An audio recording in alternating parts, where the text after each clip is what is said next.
Hai guys, so hari ni kita nak tengok equilibrium of a rigid body. Ada dua jenis translational equilibrium di mana total force adalah bersamaan dengan zero. Jadi katakanlah korang ada satu objek macam ni. Katakan kita ada weight iaitu satu daya bertindak ke arah bawah. Menurut hukum Newton ketiga kita akan ada normal force yang bertindak ke arah atas. And magnitude dia adalah sama. So kalau saya pindahkan force bagi weight ini ke sebelah, kita akan dapati N minus W is equal to 0. N minus W ni adalah total force yang bertindak ke atas objek tersebut. Sebab tu kita dapat total force is equal to 0. Kemudian yang kedua kita ada rotational equilibrium di mana total torque is equal to 0. Bila kita tengok balik maksud equilibrium ni, basically dia tak ada tindakan. So maksudnya benda tu berada dalam keadaan statik, dia tak bergerak. Jadi kalau benda tak bergerak, logik atau tak logik, benda ini tak berputar.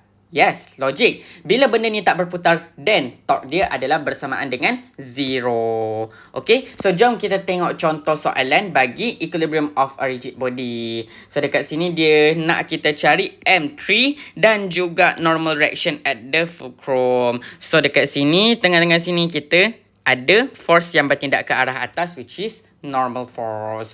Tapi dalam rajah ini korang jangan terkeliru. Ramai student ingatkan hanya ada 3 daya weight sahaja. Sedangkan kita ada weight yang pertama, weight kedua, weight ketiga and juga weight yang keempat, iaitu weight bagi stick ini sendiri. Okay, so jom kita tengok cara untuk selesaikan soalan ini.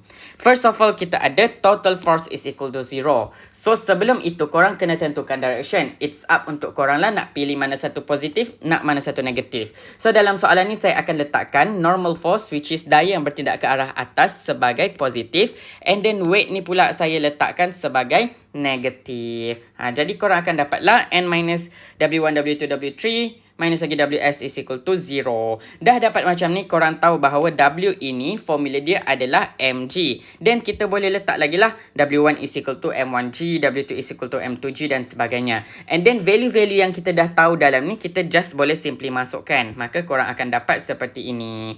Lepas dah masukkan value tu, of course lah, mana yang kita boleh selesaikan, kita selesaikan. Which is this one dapat 0.981, this one dapat 2.453. Lepas tu yang ni tak boleh selesaikan, and this one dapat 4.905 is equal to 0.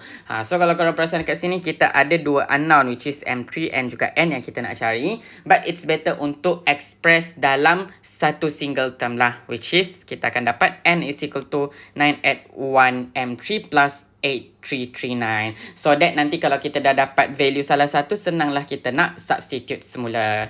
Okay, kemudian step kedua kita ada rotational equilibrium which is kita akan buat total torque is equal to 0. So dekat sini saya lukis balik benda ni supaya korang senang nampak.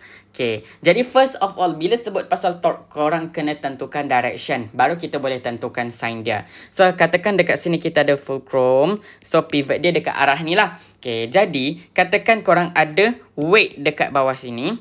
Okay, jadi bila weight dekat bawah sini, fulcrum dekat arah sini, then dia akan berputar seperti ini. Which is kalau berputar seperti ini, dia adalah arah melawan jam. Jadi kita akan dapat positive torque untuk M1, positive torque untuk M2 and positive torque untuk MS, which is yang terletak dekat sini lah.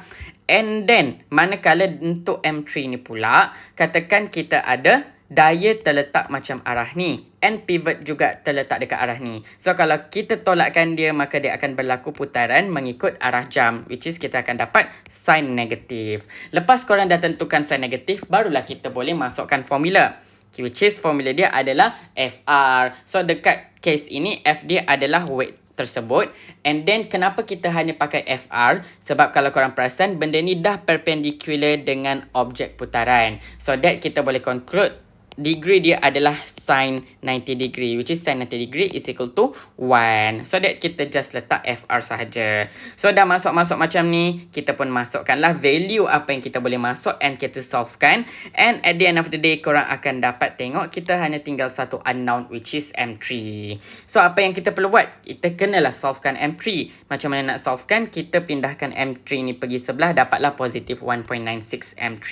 Totalkan semua the rest, dapat 1.76, and then pindahkan 1.96 pergi sebelah jadi bahagi, maka kita akan dapat M3 is equal to 1.83 kg.